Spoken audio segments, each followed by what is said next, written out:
오늘 이 새벽에도 말씀과 기도로 하루를 시작하는 우리 모두의 삶 속에 하나님께서 주시는 은혜와 평강이 함께 하시기를 주님의 이름으로 축원합니다. 오늘 본문에서 이사야 선지자는 하나님께서 불 가운데서 강림하실 것이다 이렇게 예언하고 있습니다. 15절 말씀을 다시 보십시오. 보라, 여호와께서 불에 둘러싸여 강림하시리니 그의 수레들은 회오리바람 같으리로다. 그가 혁혁한 위세로 노여움을 나타내시며 맹렬한 화염으로 책망하실 것이라 말씀하고 있습니다.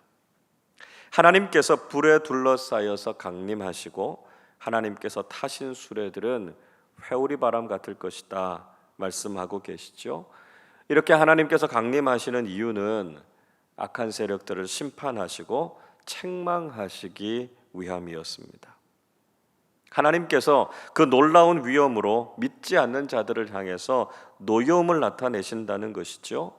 불과 같이 맹렬하게 그들을 책망하실 것이다 말씀하고 계십니다.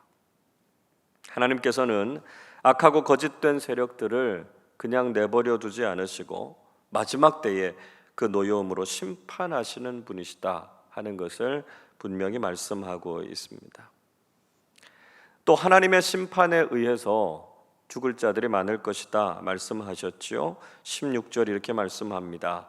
여호와께서 불과 칼로 모든 혈육에게 심판을 베푸신즉 여호와께 죽임을 당할 자가 많으리니 말씀하고 있습니다. 하나님께서 불과 칼로 모든 사람들에게 심판을 베푸실 것이라고 말씀하죠. 그 심판을 피하지 못하고 결국은 멸망당할 사람들이 많다는 것입니다. 물론 하나님께서는 그 어떤 사람도 멸망하거나 죽기를 원치 않으시지요. 에스겔 18장 23절에서 분명히 이렇게 말씀하고 계십니다. 주 여호와의 말씀이니라. 내가 어찌 악인이 죽는 것을 조금인들 기뻐하랴. 그가 돌이켜 그 길에서 떠나 사는 것을 어찌 기뻐하지 아니하겠느냐 말씀하고 계십니다. 하나님께서는 비록 악인이라도 죽기를 원치 않으신다는 것이지요. 그가 돌이켜서 악한 길에서 떠나서 영생 얻기를 누구보다 바라시는 분이 우리 하나님이시라는 것입니다.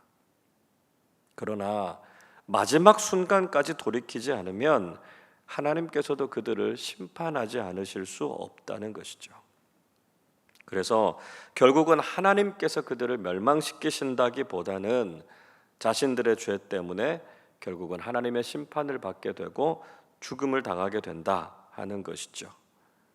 그래서 우리는 악한 길에서 돌이켜서 하나님의 심판의 때에 멸망을 당하지 않는 것이 참 중요하다 하는 것을 깨닫게 됩니다. 이사야 선지자는 스스로 거룩하고 정결할 것에 대해서 말씀하고 있습니다. 17절을 보십시오. 스스로 거룩하게 구별하며 스스로 정결하게 하고 동산에 들어가서 그 가운데 있는 자를 따라 돼지고기와 가증한 물건과 쥐를 먹는 자가 다 함께 망하리라 말씀합니다. 이사야 선지자는 스스로 거룩하게 구별하고 스스로 정결하게 하라 명령하고 있습니다. 만약에 그렇게 하지 않고 우상을 섬기는 동산에 들어가서 가증한 음식을 먹는 자들은 그들과 다 함께 망하게 될 것이다 말씀하고 있죠. 우리도 마지막 때가 다가왔다라고 하는 것을 깨닫고 이 시대의 사람들과 함께 타락하고 악한 삶을 살아갈 것이 아니라 신앙인답게 자신을 거룩하고 정결하게 지키는 것이 중요하다는 것을 깨달아야 한다는 것입니다. 우리도 이제 곧 임할 하나님의 나라 또 하나님의 심판을 앞두고 있습니다. 마지막 때에 대한 징조와 하나님 나라에 대한 확실한 소망을 붙잡고 살아야 한다는 것이죠. 그러나 여전히 우리 주변에는 방탕하고 죄악된 삶을 살아가는 사람들이 너무나 많습니다. 우리는 이들처럼 하나님 앞에서 거룩하고 정결한 삶을 살아가지 않는다면 우리도 이 사람들처럼 하나님의 심판을 피할 수 없다는 것이죠. 세상이 아무리 악하고 불의하다고 할지라도 우리는 하나님의 백성답게 구별된 삶을 살아서 심판이 아니라 영생과 복을 누리는 우리 모두가 되실 수 있기를 바랍니다. 하나님께서는 모든 나라를 향해서 하나님의 영광을 보여주시겠다 말씀하셨습니다. 18절 말씀 우리 같이 읽어보겠습니다. 내가 그들의 행위와 사상을 아노라. 때가 이르면 문 나라와 언어가 다른 민족들을 모으리니 그들이 와서 나의 영광을 볼 것이며. 하나님께서 그들의 행위와 사상을 모두 알고 계신다 이렇게 말씀하셨습니다. 하나님을 경외하지 않는 그들의 행위가 얼마나 악한지, 하나님을 알지 못하는 그들의 사상이 얼마나 헛된가 하는 것을 하나님은 다 알고 계신다는 것이죠. 그리고 마지막 때에는 모든 나라와 민족들을 모으실 것이다 말씀하고 있습니다. 왜 모든 나라와 모든 민족들을 모으십니까? 그 이유는 그들에게 하나님의 영광을 보여주시기 위함이다 말씀하고 있죠. 19절 마지막 부분에도 그들이 나의 영광을 문 나라에 전파하리라 말씀하고 있습니다. 마지막 때에 그들이 하나님의 영광을 보게 될 것이고 이제는 여러 나라와 민족들에게 가서 그 하나님의 영광을 전할 것이다 말씀하셨습니다. 하나님께서는 온 세상에 미치는 하나님의 영광을 드러내시고 그 영광을 모든 사람들이 다 보고 듣게 될 것이라고 말씀하신 것이죠. 또 하나님께서는 이방 민족들도 이스라엘처럼 하나님의 백성들로 세우실 것이다 말씀하셨습니다. 20절을 보십시오. 나 여호와가 말하노라. 이스라엘 자손이 예물을 깨끗한 그릇에 담아 여호와의 집에 드림같이 그들이 너희의 모든 형제를 문 나라에서 나의 성산 예루살렘으로 말과 수레와 교자와 노새와 낙타에 태워다가 여호와께 예물로 드릴 것이요 말씀하고 있습니다. 이스라엘 자손이 마치 제물을 거룩한 그릇에 담아서 하나님께 드리는 것처럼 모든 나라 사람들도 그렇게 하나님께 예물로 드려질 것이다 말씀하고 있습니다. 이전까지는 그들이 헛된 우상을 섬겼지요. 하나님을 대적해서 하나님의 심판을 받을 대상이 됐습니다. 그러나 이 심판과 정화의 과정을 거쳐서 모든 민족들을 향한 하나님의 선하신 계획이 이루어질 것이다 말씀하고 있습니다. 얼핏 보면 세상이 다 악한 것 같지만 그래도 곳곳에는 하나님의 긍휼과 구원을 받을 사람들이 여전히 있다는 것이죠. 하나님의 심판이 지나고 온 세상에 있는 하나님 경외하는 사람들을 하나님께서 구원하시고 그들을 세우실 것이다 말씀하고 있지요. 21절도 이렇게 말씀합니다. 나는 그 가운데에서 택하여 제사장과 레위인을 삼으리라 말씀하죠. 하나님께서는 그들 가운데서 제사장과 레위인을 삼을 것이다 말씀하고 있습니다. 자, 이 말씀은 하나님께서 단지 이스라엘만 사랑하시고 그들만 회복시키시는 것이 아니라 모든 민족을 향한 회복과 구원의 비전을 이루실 것이다 약속하고 계신 것이죠. 하나님께서는 그들과 그 자손들의 이름을 기억하실 것이다 약속하셨습니다. 22절 말씀 같이 읽어보겠습니다. 내가 지을 새 하늘과 새 땅이 내 앞에 항상 있는 것 같이 너희 자손과 너희 이름이 항상 있으리라. 여호와의 말이니라. 장차 하나님께서 지으실 새 하늘과 새 땅에는 모든 민족들이 다 함께 있게 될 것이라는 것이죠. 그 자손들과 그들의 이름이 항상 있게 될 것이다 말씀하고 있습니다. 마지막 때에 하나님께서 이루실 새 하늘과 새 땅에는 이스라엘만 있는 것이 아니라는 것이죠.